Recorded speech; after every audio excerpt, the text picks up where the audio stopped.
Corporations have never made as much money as they are making now. President Trump tweeted just today, and while that's just great news for those companies and their stockholders, here's the reality for working families. Median annual salaries are just about flat, growing at 1.2% the last year. Kate Flexner joins us with more. Kate. Well, thanks, Alan. The cost of living continues to rise, and yet wages stay relatively the same. It's a fact that has middle-class families struggling to make ends meet.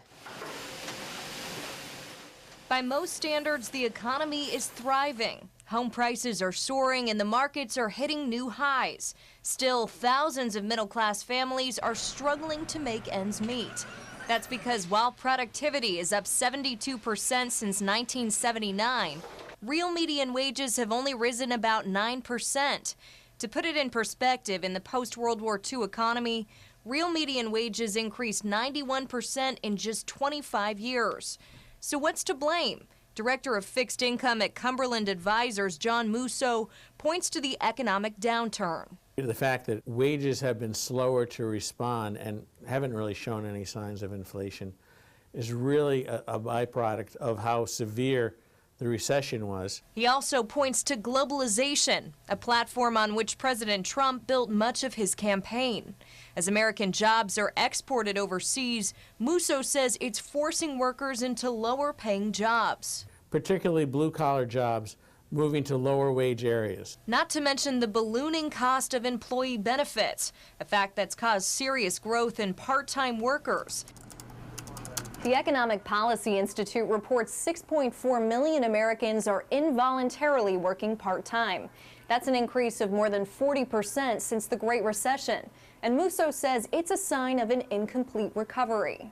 It's not so much that they wanted to work part-time, is that that's what was being offered. And why was that being offered? Because you could offer part-time work without offering benefits. At the University of South Florida, economics instructor Michael Snipes says the low wages could actually be thanks to an influx of qualified workers. As the economy improves, we could be seeing more people start to enter the labor market that previously weren't there. And if we put more people into the market, more workers into the labor market, that could put a downward pressure on wages.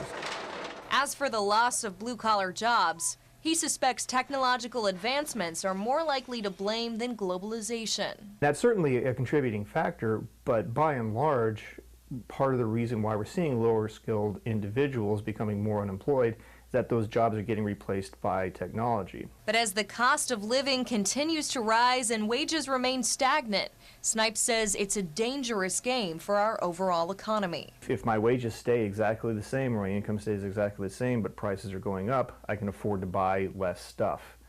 And personal consumption, so all of the consumption that we do as consumers, houses and grocery shopping, cars, things like that, that's 70% of the economy. It's a huge part of our economy. So if we as consumers are buying less stuff, that's certainly something that could drag the economy down.